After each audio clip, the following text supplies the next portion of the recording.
I've never seen Parliament Square looking so filled, so beautiful and so happy as on this day. Thank you all.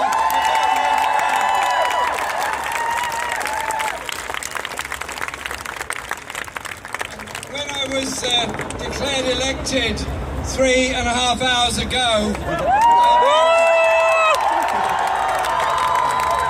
I announced to our conference that my first action in this new position as leader of the Labour Party would be to come to a demonstration in support of refugees, the right to asylum and the human needs of people all over the world.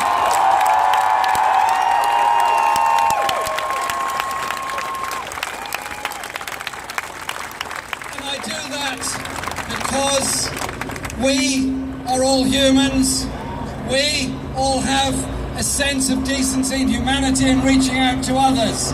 And I am shocked beyond appalled at the way so many and so much of our media over so long endlessly describe desperate people in desperate situations as the problem.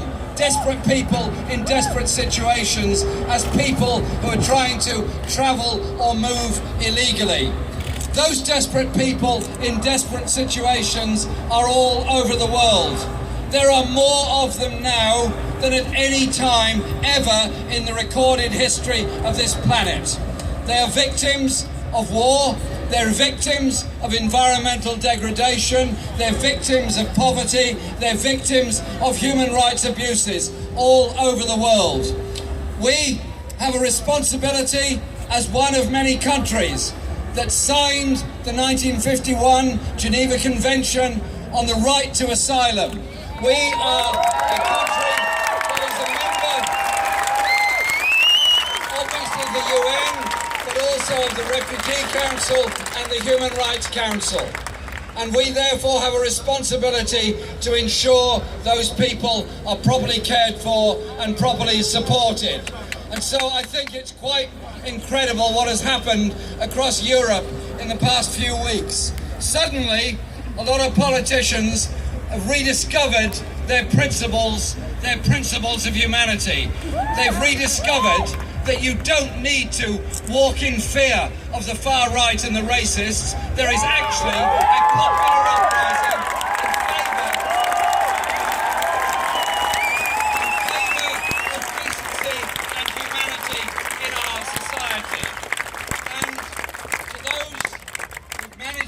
to get into Hungary, to get through Austria, to get into Germany, I say to the ordinary people, the ordinary decent people in Hungary who came out of their homes to offer food and water and clothing and help and sustenance and comfort to Syrian people going through the most terrible stress and distress in their lives, thank you very much for your demonstration.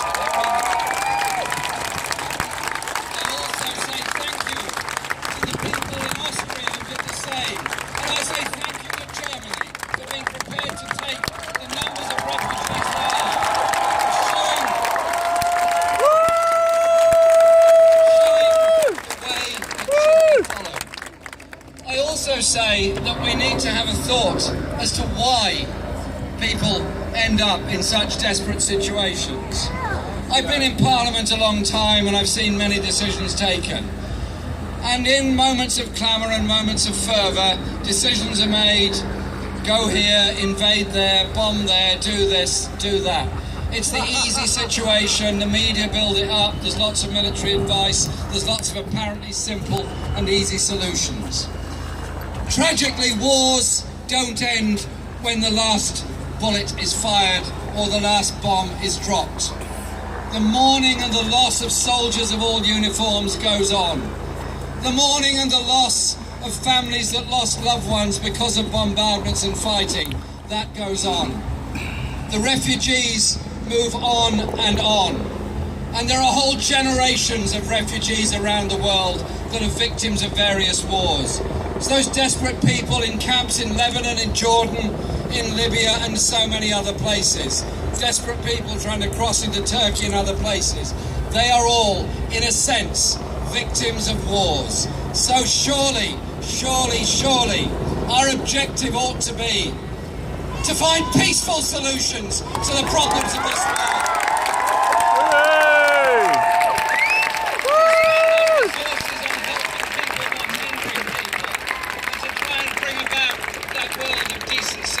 Human rights and justice. And so, none of this is simple, none of this is easy. But surely we have a principle between us all, that we are all human beings on the same planet. We're all human beings who want to live. We're all human beings that want the children to live and the next generation to hopefully be better off than we are. And you think of those families eking out an existence in refugee camps all around the world. They too are ambitious. Their children too want to be artists, poets, writers, engineers, lawyers, journalists, medicine practitioners, doctors, and everything else.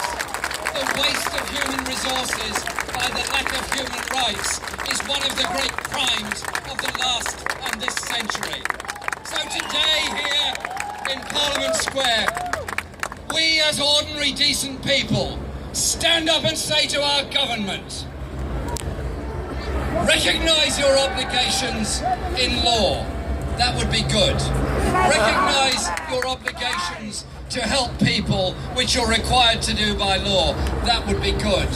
But above all, open your hearts and open your minds and open your attitude towards supporting people who are desperate.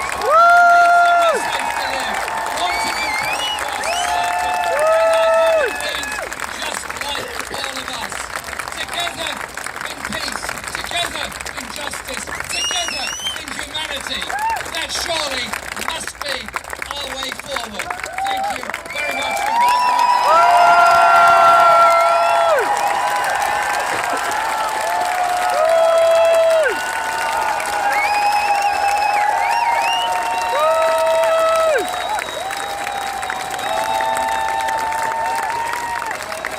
The people's flag is deepest red. It's rotted off the martyred dead, and ere their limbs grew stiff and cold, their heart's blood died in every fold. So raise the scarlet standard high, beneath its foes we'll live or die. Though cowards flinch and traitors sneer, we'll keep the red flag flying here.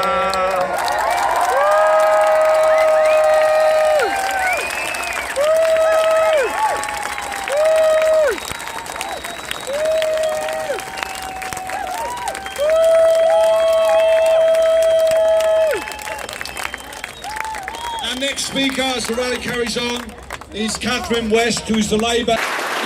There is a quote from you in the Sun newspaper today from a video you did where you really questioned the need for an armed forces on the scale that we have it in this country, even after recent cuts. Would you stand by those remarks?